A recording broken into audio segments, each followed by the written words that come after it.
Seja bem-vindo ao Agrocast, seu canal de inovação e tendências do agronegócio. Hoje nós vamos falar sobre mercados e tendências da avicultura brasileira. O Brasil lidera com uma participação de 30% no comércio global em valor. Desde 2020, o valor do comércio global de aves aumentou entre 20% e 25%. Hoje estamos aqui com a doutora Patrícia Joana, especialista em zootecnia. Doutora, para nós começarmos, qual foi a sua trajetória até aqui? Me conta um pouco da sua história. Boa tarde a todos. Obrigada pelo convite. Então, eu fiz um curso de zootecnia pela Universidade Federal de Tocantins, que hoje é o UFNT, em Araguaína. Fiz tanto o meu mestrado como o meu doutorado na área de ciência animal tropical.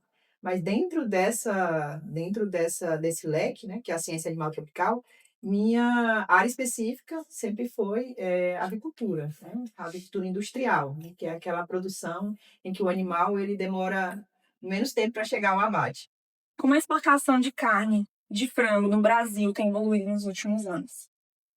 Bem, quando a gente pensa em mercado, né, principalmente de produção e exportação, o Brasil ele se mantém no ranking há um bom tempo, né? Hoje nós produzimos um dos frangos mais baratos do mundo, né? Porque nós estamos num país que as condições climáticas permitem isso. Fora a organização do setor, que hoje conta com a produção em relação a integradoras, isso permite que o produtor e as empresas que industrializam os produtos, elas consigam se manter equilibradas. E, né, contando com isso, né, e contando com um local favorável como o Brasil para a produção, a gente acaba conseguindo produzir bem, produzir tanto com qualidade como em quantidade, né, com preços mais acessíveis. A gente acaba conseguindo chegar aos mercados externos, né, com um preço e com a qualidade exigida, né, tanto para países como China, Coreia, enfim, Arábia, né? Então, assim, e cada país ele exige, né, uma forma de produção específica e a gente acaba conseguindo atender esses mercados. Ótimo. Quais são os principais mercados consumidores da avicultura brasileira e como elas estão se transformando? Tá. Em relação à avicultura, em relação à produção em geral de animais, hoje o Brasil ele é destaque, né? Hoje nós somos o maior exportador de frango do mundo, né? Não é à toa, né? A gente tem uma cadeia muito bem organizada e os países hoje nosso principal comprador é a China, né? A China ela consegue aí abarcar uma uma boa quantidade. Hoje a gente tem também Hong Kong, Japão, Coreia, outros países que também consomem nosso frango. Quais inovações tecnológicas estão sendo adotadas para aumentar a eficiência e sustentabilidade na avicultura? Bem, quando a gente fala em inovação, a gente tem várias linhas. Então, quando a gente fala, por exemplo, da nutrição, a nutrição hoje, o que se estuda e o que está sendo trabalhado, não só nas empresas de pesquisa, mas principalmente na indústria, são a tentativa de reduzir o número de micro-organismos. Então, assim, a parte de biosseguridade, ela é muito avançada. A gente tem muitos trabalhos hoje em relação ao desenvolvimento de produtos que tentem reduzir o uso de promotores de crescimento, né, que são utilizados na agricultura.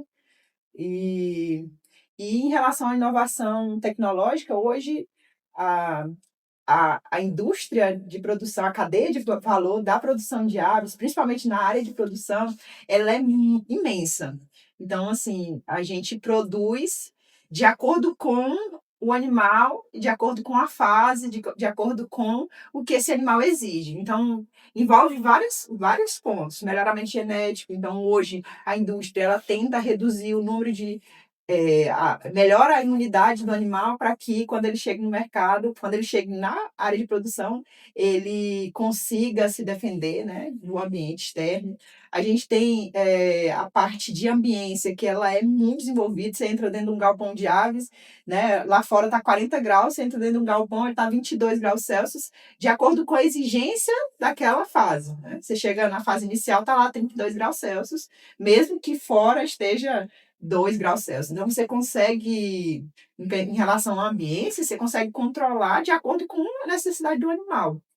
E isso evoluiu muito. Em relação à nutrição, né? Hoje em dia se sabe muito mais da nutrição de aves do que de humanos. Então, as pesquisas evoluíram muito em relação a isso. E isso faz com que nós estejamos muito à frente em relação ao desenvolvimento desses animais, né? Então, quando você pega uma categoria como a avicultura e uma categoria como por exemplo, a bovinocultura, são cadeias é, muito diferentes em relação à tecnificação. Né? Você tem, hoje em dia, até os preditores para definir como criar esse animal, qual a tomada de decisão, a gente tem as tecnologias que são as tecnologias das IoT, que são aquelas tecnologias voltadas na tomada de decisão de acordo com os sensores que detectam ali dentro. Então, você tem ali vários sensores dentro de um galpão que vão informando, né, um banco de dados, e dentro daquele banco de dados você tem a IA para tomar a decisão de, eu vou ligar um ventilador, eu vou ligar umas pessoas, a ração ela tem que ser cortada, não, tal ração eu tenho que aumentar, o peso do animal está adequado, não está. Então, assim, em relação à agricultura, nós estamos muito bem no Brasil, porque a avicultura se desenvolveu muito dentro de várias tecnologias, né? Sobre a nutrição, quais são as principais tendências de consumo de carne de frango no Brasil e no mundo? Tá, então, a carne mais consumida no mundo, quando a gente pega por espécie, até 2023 era a suína.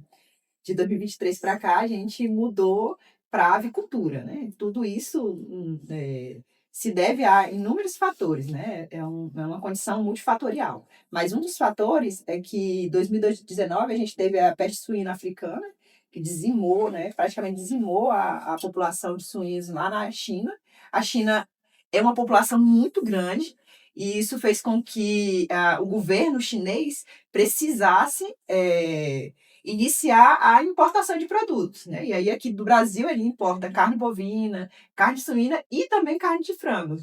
Então isso fez com que, né, mudasse um pouco. Aí veio a pandemia, que também fez com que as pessoas ficassem um pouco mais dentro de casa, e isso aumentou muito, tanto China como Índia, a questão dos fast foods, porque as pessoas ficaram isoladas por um período muito grande, intenso, né? E, enfim, você até para ir ao supermercado era complicado. Então, todas essas mudanças, juntamente, como eu falei, é um processo multifatorial, juntamente com o desenvolvimento da cadeia, né? Você tem um animal que com 42 dias chega ao abate, então você acaba tendo um produto mais barato e um produto chega mais fácil ao mercado e que pode chegar ao consumidor, né, sem ele sair de casa, né? Com tudo que a senhora nos apresentou, a senhora acha que a tendência é só aumentar? Bem, se fala que a cadeia avícola, né, principalmente a produção de carne, a tendência dela é ter aumentos, mas aumentos menos expressivos, né? Nos últimos anos, os aumentos foram maiores, né?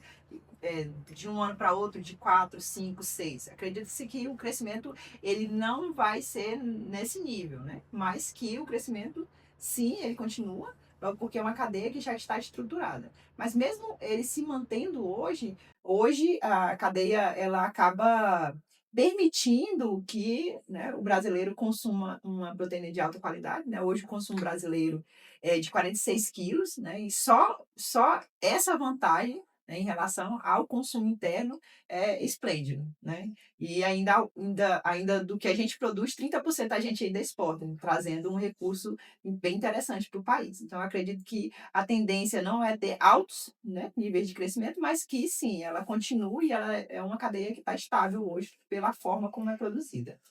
Muito obrigada pelos seus conhecimentos. Queremos agradecer à professora, doutora, especialista em zootecnia, Joana Patrícia, por ter disponibilizado seu tempo e seus conhecimentos. Fiquem ligados para os próximos episódios.